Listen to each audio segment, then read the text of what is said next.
Good morning students. एक बार फिर आप सभी का जीव विज्ञान की ऑनलाइन कक्षा में स्वागत है। डियर स्टूडेंट, लास्ट वीडियो में हमने आपको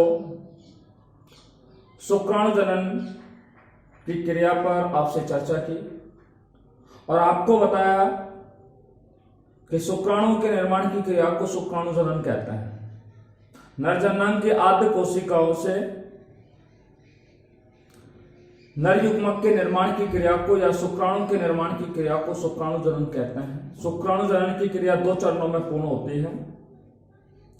नंबर 1 शुक्राणु पूर्वी अवस्था और नंबर 2 शुक्र कायांतरण। देखिए, हमने आपको बताया शुक्राणु पूर्वी अवस्था में वृषण जब पूर्ण रूप से मनुष्य के अंदर परिपक्व हो जाते हैं तो वृषणों के परिपक्व होने पर आदि जन्म कोशिकाओं का विभेदन होता है और विभेदन होने के पश्चात आदि जनन कोशिकाएं जो होती हैं वो स्पर्मेटोगोनिया की कोशिकाओं में विभाजित हो जाती है। और आपको बता दें कि शुक्राणु पूर्वी अवस्था 3 चरणों में पूर्ण होती है: गुणन प्रवस्था, वृद्धि प्रवस्था और परिपक्वन अवस्था। तो स्पर्मेटोगोनिया की कोशिकाओं में गुणन प्रवस्था प्रारंभ होती है और इस दौरान इन स्पर्मेटोगोनिया की कोशिकाओं में निरंतर समसूत्री विभाजन होता है, जिसके फलस्वरूप अनेक स्पर्मेटोगोनिया की कोशिकाओं का निर्माण होता है। इनमें से एक स्पर्मेटोगोनिया की जो कोशिका होती है वो वृद्धि प्रवस्था की क्रिया के दौरान शुक्राणु के निर्माण की क्रिया में सहायक होते हैं। इसलिए यहां पर क्या है, स्पर्मेटोगोनिया की कोशिका जो होती है वो जनन उपकला की कोशिका से पोषण प्राप्त करती है और पोषण प्राप्त करने के पश्चात हमने आपको इस तरीके का डायग्राम बताया था।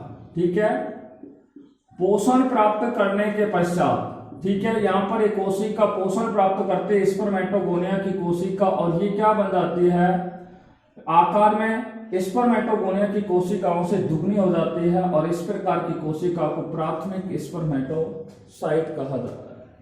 प्राथमिक स्पर्मेटोसाइट की जो कोशिकाएं होती हैं ये क्या काम करती है, अर्धसूत्री विभाजन की क्रिया में भाग लेती है। अर्धसूत्री विभाजन फर्स्ट होता है जिसके फलस्वरूप 2 स्पर्मेटोसाइटों का निर्माण होता है। इनको कहा जाता है द्वितीयक स्पर्मेटोसाइट।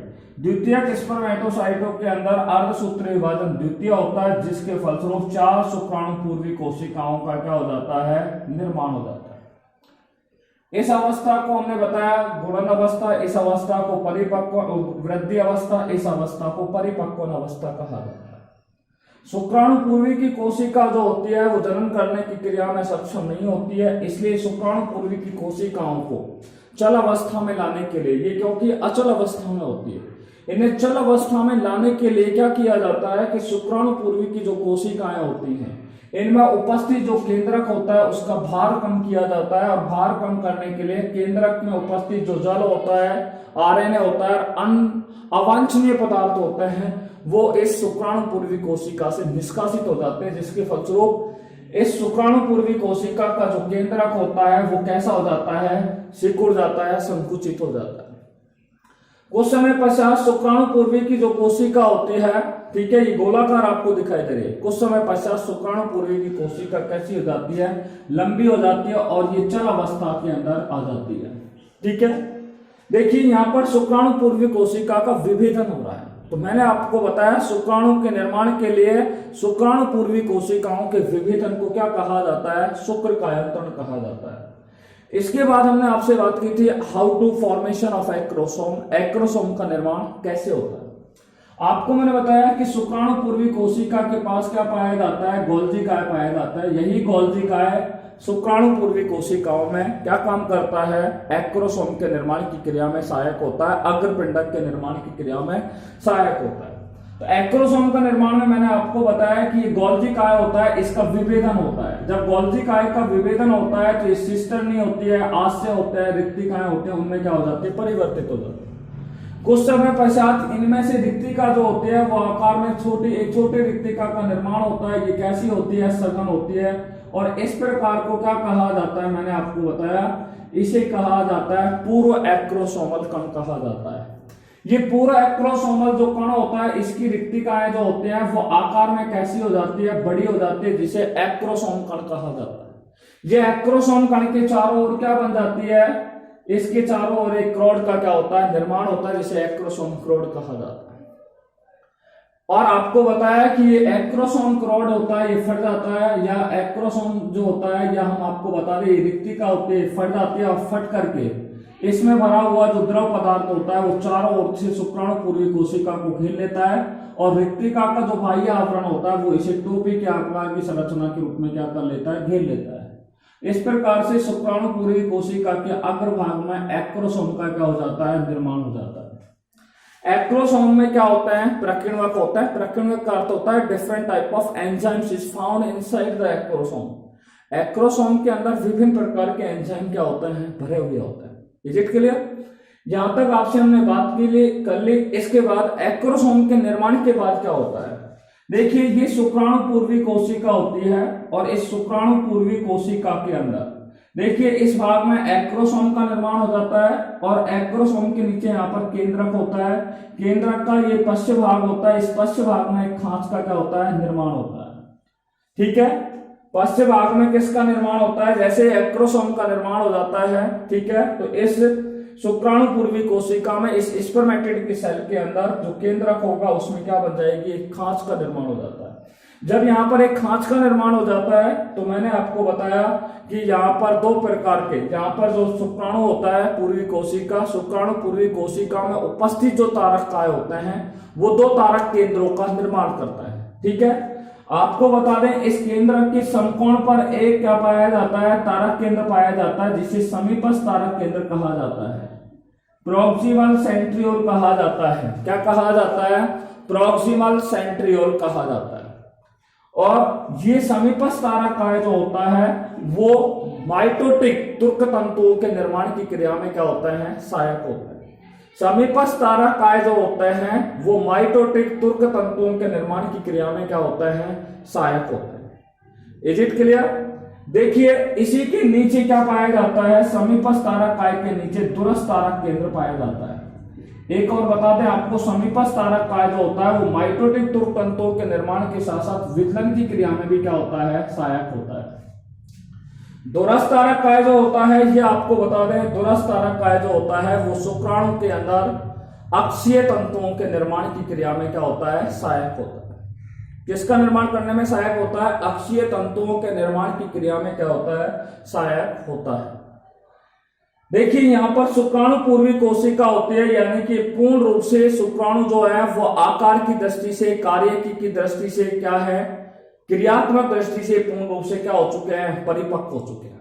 अब परिपक्व होने के पश्चात इन शुक्राणुओं के अंदर क्या है कि पीयूष ग्रंथि की जो अग्रपाली होती है, उस अग्रपाली के द्वारा 3 प्रकार के हार्मोन स्रावित होते हैं। आज जो हम आपसे बात करने जा रहे हैं वो शुक्र रूपांतरण पर बात करेंगे, और शुक्र रूपांतरण के बाद हम बात करेंगे how to formation of sperm, शुक्राणु का उत्पादन कैसे होता है, how to produce the sperm.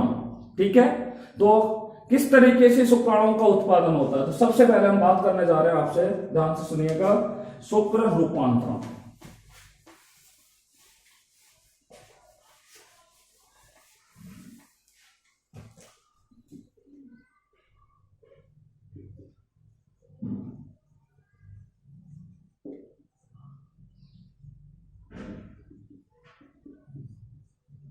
Lesson number हमारा यह है 31, जिसका नाम है गैमेटोजेनेसिस, और आज का जो हमारे टॉपिक है उसका नाम है शुक्र रूपांतरण। ठीक है, शुक्र रूपांतरण, जिस पर हम अब चर्चा करने जा रहे हैं। तो आपने देखा कि शुक्राणु जो है वो संरचना की दृष्टि से और कार्य की दृष्टि से क्या है, पूर्ण रूप से परिपक्व हो चुका है। शुक्राणु जो है वो संरचना की दृष्टि से और कार्य की दृष्टि से क्या है, पूर्ण रूप से क्या हो चुका है, यहाँ पर परिपक्व हो चुका है। इस तरीके की संरचना आप यहाँ पर देख रहे हैं। जब शुक्राणु कार्य की दृष्टि से और संरचना की दृष्टि से पूर्ण रूप से परिपक्व हो जाता है तो यहाँ पर पीयूष ग्रंथि की अग्रपाली होती है, उसके द्वारा 3 प्रकार के हार्मोन स्रावित होते हैं। Number 1 LH hormone. LH hormone को ल्यूटिनाइजिंग हार्मोन कहते हैं। ये ल्यूटिनाइजिंग हार्मोन जो होते हैं वो अंतराली कोशिकाओं के द्वारा क्या होता है, उद्दीप्त होता है। ठीक है, अंतराली कोशिकाओं के द्वारा उद्दीप्त होते हैं।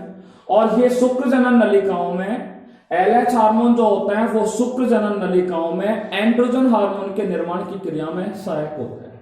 तो LH हार्मोन जो होते हैं वो किसके निर्माण की क्रिया में सहायक होते हैं? एंड्रोजन हार्मोन के निर्माण की क्रिया में सहायक होते हैं। देखिए LH हार्मोन के बाद हम बात करते हैं, दूसरा हार्मोन होता है FSH हार्मोन। पूरा नाम है फॉलिकल स्टिमुलेटिंग हार्मोन, जिसको हिंदी में बोलते हैं पुटक उद्दीपक हार्मोन।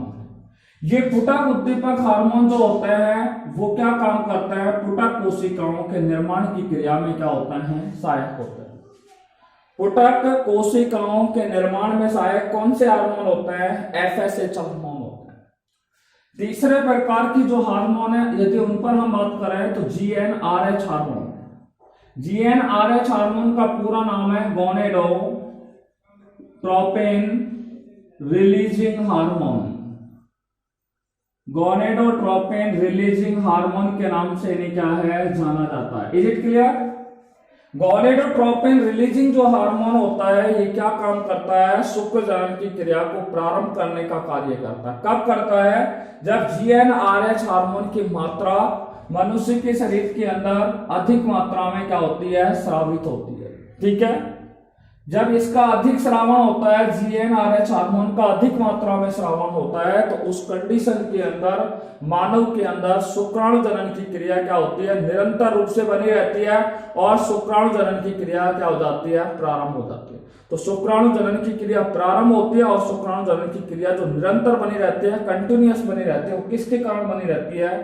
GnRH हार्मोन के कारण क्या होती है? बनी हुई होती है। Is it clear? तो हमने आपको बता दिया है कि जब शुक्राणु पूर्ण रूप से परिपक्व हो जाता है, संरचनात्मक दृष्टि से हो, क्रियात्मक दृष्टि से जब परिपक्व हो जाता है, तो पीयूष ग्रंथि की अग्रपाली से 3 प्रकार के हार्मोन स्रावित होते हैं। LH hormone, FSH hormone, GnRH hormone.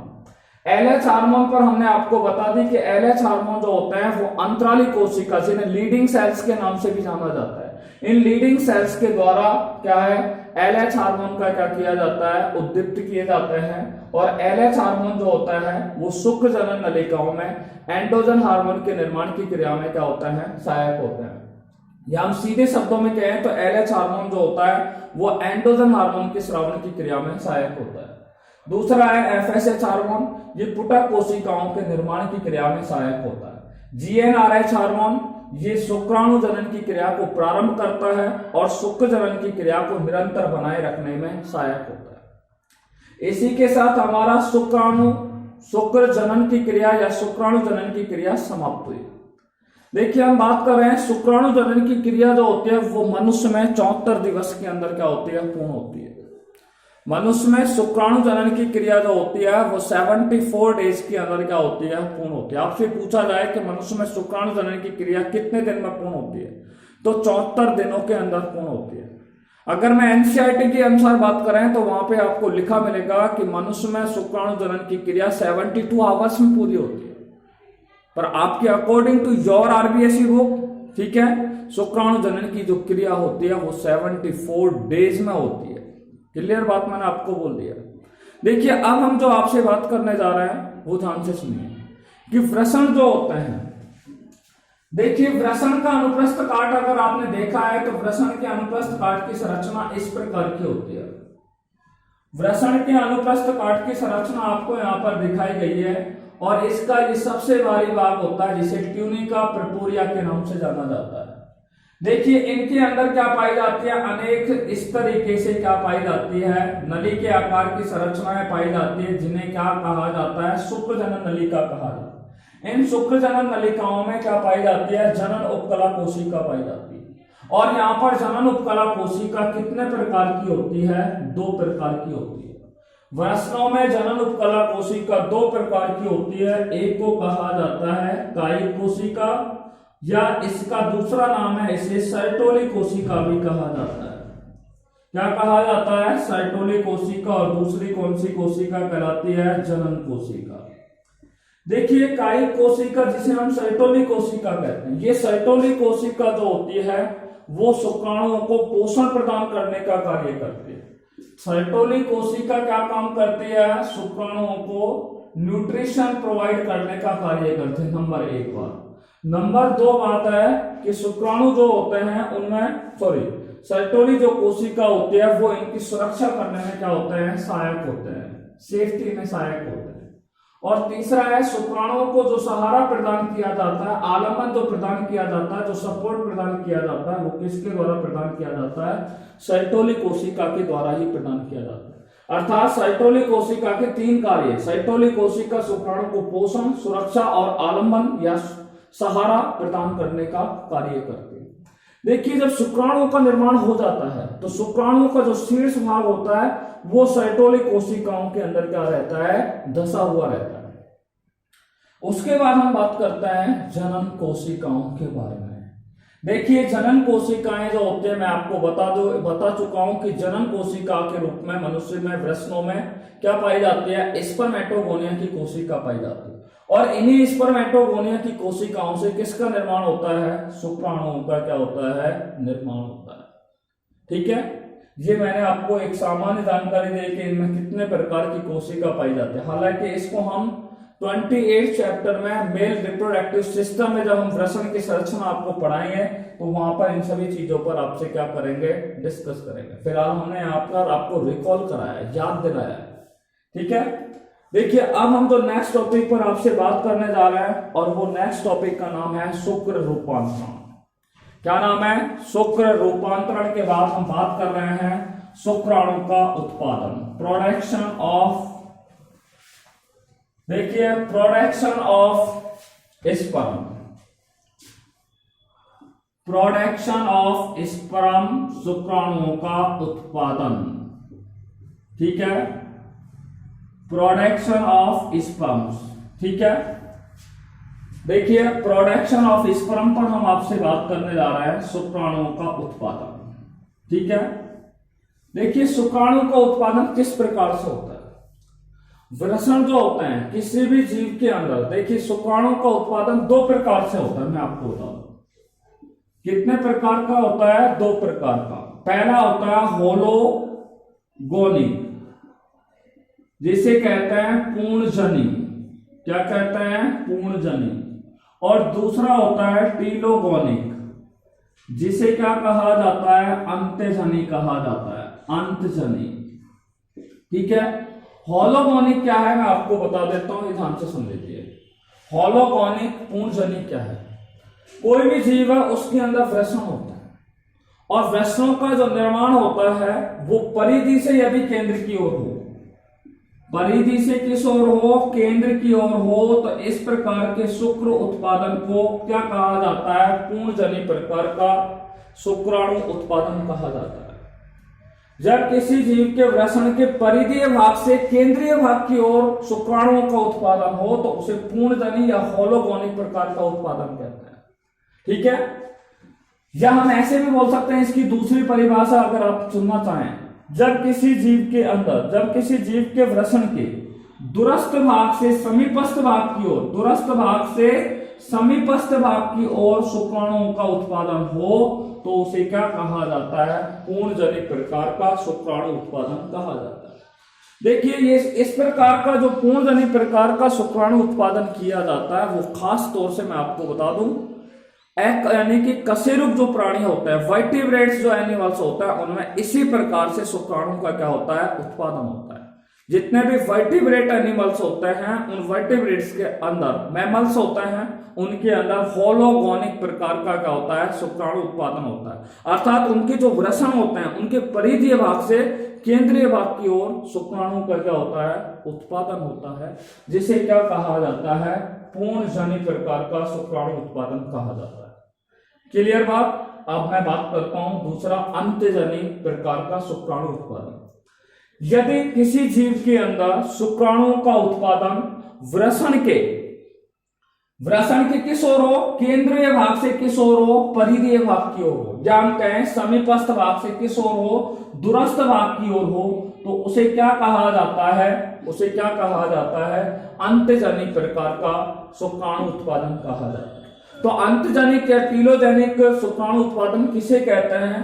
वे जीव जिनके वृषण के केंद्रीय भाग से परिधीय भाग की ओर शुक्राणु का उत्पादन होता है उसे अंत्यजनी प्रकार का शुक्राणु उत्पादन कहते हैं। या वे जीव जिनमें शुक्राणु का उत्पादन वृषण के समीपस्थ भाग से दूरस्थ भाग की ओर होता है उसे क्या कहा जाता है? अंत्यजनी प्रकार का, टीलोगोनिक प्रकार का क्या कहा जाता है? टीलोगोनिक प्रकार का क्या कहा जाता है? शुक्राणु उत्पादन कहा जाता है। देखिए, टीलोगोनिक प्रकार का शुक्राणु उत्पादन खास तौर से इंसेक्ट, आर्थ्रोपोडा जो फाइलम होता है, आर्थ्रोपोडा संघ के जो प्राणी होते हैं उनमें भी इंसेक्टा वर्ग होते हैं उनके अंदर, या निमेटोड्स जो होता है उनके अंदर, निमेटोड्स फाइलम के जो जंतु होते हैं उनके अंदर क्या होता है? टीलोगोनिक प्रकार का क्या है? शुक्राणु का उत्पादन होता है। तो इंसेक्ट और निमेटोड्स, खासतौर से आर्थ्रोपोडा फाइलम और निमेटोडा फाइलम, इन दोनों फाइलमों के अंदर इंसेक्टा होता है, उसके अंदर खासतौर से शुक्राणु का जो उत्पादन होता है वो टीलोगोनिक प्रकार का होता है। देखिए, इसके बाद हम बात करने जा रहे हैं और वो नेक्स्ट टॉपिक है हमारा शुक्राणु का उत्पादन यानी कि संरचना, स्ट्रक्चर ऑफ स्पर्म। देखिए, स्ट्रक्चर ऑफ स्पर्म पर हम बात करने जा रहे हैं। इससे पहले एक बार और हम दोबारा रिपीट कर रहे हैं प्रोडक्शन ऑफ स्पर्म के बारे में। देखिए, होलोगोनिक प्रकार का शुक्राणु उत्पादन क्या है उस पर बात कर रहे हैं। पहला है पूर्णजनी प्रकार का, वे जीव जिनमें शुक्राणु का उत्पादन केंद्रीय भाग से परिधीय भाग से केंद्रीय भाग की ओर हो या दूरस्थ भाग से समीपस्थ भाग की ओर हो उसे पूर्णजनी प्रकार का शुक्राणु उत्पादन कहते हैं, होलोगोनिक प्रकार का कहते हैं। ठीक है, मैं आपको बता दूं खास तौर से वर्टिब्रेट्स एनिमल्स के अंदर होलोगोनिक प्रकार का शुक्राणु प्रोडक्शन होता है। टीलोगोनिक अंत्यजनी प्रकार का, ऐसे जीव जिनमें शुक्राणु का उत्पादन, ठीक है, केंद्रीय भाग से परिधीय भाग की ओर या समीपस्थ भाग से दूरस्थ भाग की ओर हो उसे अंत्यजनी प्रकार का, टीलोगोनिक प्रकार का क्या कहा जाता है? टीलोगोनिक प्रकार का क्या कहा जाता है? शुक्राणु उत्पादन कहा जाता है। देखिए, अब हम बात कर रहे हैं स्ट्रक्चर ऑफ स्पर्म। नेक्स्ट जो हम टॉपिक पर डिस्कस करने वाले हैं आपसे, और वो है हमारा नेक्स्ट टॉपिक जिसका नाम है शुक्राणु की संरचना। शुक्राणु की संरचना, स्ट्रक्चर ऑफ स्पर्म। ठीक है, देखिए, स्ट्रक्चर ऑफ स्पर्म पर हम आपसे बात करने जा रहे हैं। Just now we are going to discuss about structure of sperm. देखिए, शुक्राणु की संरचना पर आपसे बात करने जा रहे हैं, ध्यान से सुनिए। स्ट्रक्चर ऑफ स्पर्म, देखिए, पहले मानव में शुक्राणु की जो संरचना होती है वो स्पून लाइक स्ट्रक्चर होती है। कैसे होती है? स्पून लाइक स्ट्रक्चर के रूप में होती है। ठीक है, इस तरीके की संरचना आप यहां पर देख रहे हैं। ठीक है,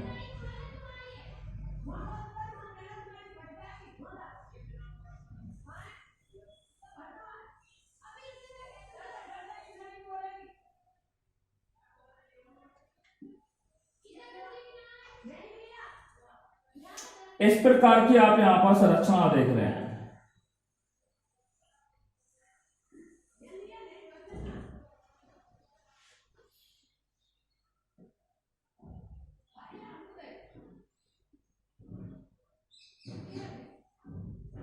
ये प्लाज्मा लेमा होती है, इसके अंदर ये शुक्राणु का अग्रभाग होता है जिसे एक्रोसोम कहा जाता है। एक्रोसोम के नीचे क्या पाया जाता है? इस तरीके से क्या पाया जाता है? एक केंद्रक पाया जाता है। ये केंद्रक देख रहे हैं, यहाँ पे एक खांच पाई जाती है और यहाँ पर ये समीपस्थ तारक पाया जाता है। समीपस्थ तारक पाया जाता है। इसी के पास में यहाँ पे क्या पाया जाता है? दूरस्थ तारक पाया जाता है। ठीक है, और इस समीपस्थ तारक के बाद यहाँ पर जो संरचना आपको मैं दिखा रहा हूं, इस तरीके की संरचना आपको दिखाई गई है। ये क्या है? माइटोकॉन्ड्रिया कहलाएंगे, माइटोकॉन्ड्रिया।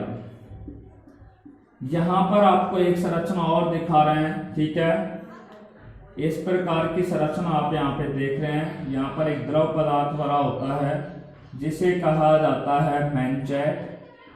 यहाँ पर एक वलय के आकार की संरचना पाई जाती है जिसे जैनसन वलय के नाम से जानते हैं। जैनसन वलय, ये क्या है? अक्षीय तंतु कहलाते हैं। अक्षीय तंतु। अब हम बात करते हैं शुक्राणु की संरचना के मुख्य रूप से 3 भाग होते हैं। नंबर 1, ये भाग यहां से लेकर के यहां तक का जो भाग होता है उसे शीर्ष भाग कहते हैं, या इसे क्या कहा जाता है, हेड कहा जाता है। ये वाला जो भाग है आपको दिखाया गया है यहां तक, इसको मध्य भाग के नाम से जाना जाता है। मध्य भाग या इसे मिडिल पोर्शन के नाम से क्या है, जाना जाता है। ये हो गया मिडिल पोर्शन। और ये सबसे अंतिम भाग है जिसको क्या कहा जाता है, पूंछ के नाम से जाना जाता है, टेल के नाम से इसे क्या है, जाना जाता है। ठीक है, तो शुक्राणु की संरचना के मुख्य रूप से कितने भाग होते हैं, 3 भाग, शीर्ष भाग, मध्य भाग और पूंछ भाग। ठीक है, आज जो हम केवल चर्चा करेंगे वो शुक्राणु के शीर्ष भाग पर बात करेंगे। देखिए, शुक्राणु का जो शीर्ष भाग होता है वो एक्रोसोम और किससे मिलकर के बना होता है, केंद्रक से बना होता है। शीर्ष जो भाग होता है वो किससे बना होता है, एक्रोसोम, जिसे हम अग्रपिंडक के नाम से जानते हैं। शुक्राणु का शीर्ष भाग एक्रोसोम और किससे बना होता है, केंद्रक से मिलकर के क्या होता है, बना होता है। एक्रोसोम और केंद्रक से मिलकर के क्या बना होता है, शुक्राणु का शीर्ष भाग बना होता है। शुक्राणु का जो शीर्ष भाग होता है उसमें सबसे आगे की तरफ आप देख रहे हो एक्रोसोम पाया जाता है। इस एक्रोसोम के द्वारा एक एंजाइम स्रावित होता है जिसको फर्टिलाइजिंग एंजाइम कहा जाता है, सॉरी एंटी फर्टिलाइजिंग एंजाइम कहा जाता है। तो शुक्राणु के शीर्ष भाग के द्वारा, खासतौर से अग्रपिंडक के द्वारा एक्रोसोम का क्या होता है, श्रावण एंटी फर्टिलाइजिंग एंजाइम का श्रावण होता है। एंटी फर्टिलाइजिंग जो एंजाइम होता है वो क्या काम करता है, एक विशिष्ट जाति के, ठीक है, या एक जाति विशेष की शुक्राणु को निषेचित, यानी कि एक जाति विशेष के अंडाणु को निषेचित करने की क्या रखता है, क्षमता रखता है। ये एक्रोसोम में एंजाइम पाए जाते हैं। इसमें क्या है, स्तनधारियों के अंदर हाई एलियोनिडेज एंजाइम पाया जाता है जिसको हम स्पर्म लाइसिन एंजाइम कहते हैं। स्पर्म लाइसिन एंजाइम जो होता है वो एक अम्लीय प्रोटीन होती है।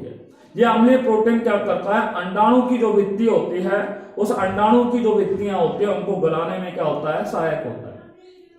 अंडाणु के अंदर 3 भित्तियां होती हैं। कोरोना रेडिटा होती है सबसे बाहर की तरफ, उसके बाद कौन सी पाई जाती है, जोना प्लूसिडा पाई जाती है, उसके बाद क्या है, प्लाज्मा मेम्ब्रेन पाई जाती है।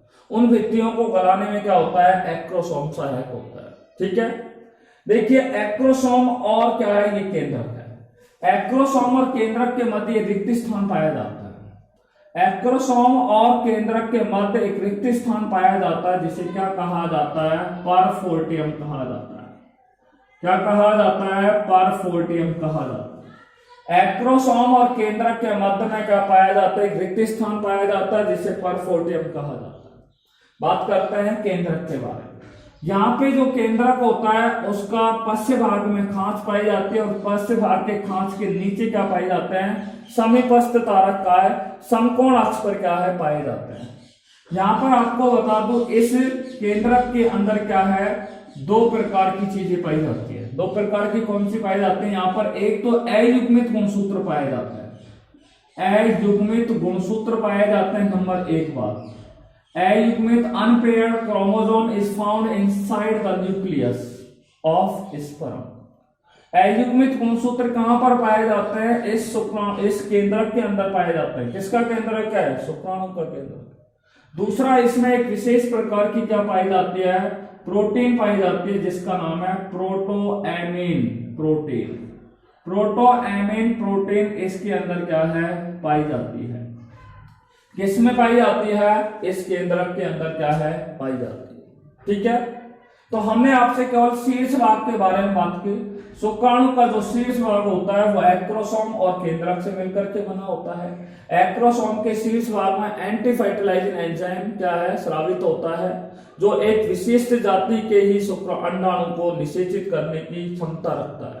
ठीक है, एक्रोसोम में विभिन्न प्रकार के प्रकीर्णक या एंजाइम्स पाए जाते हैं। वो एंजाइम अंडाणु की भित्ति को घोलने में सहायक होता है।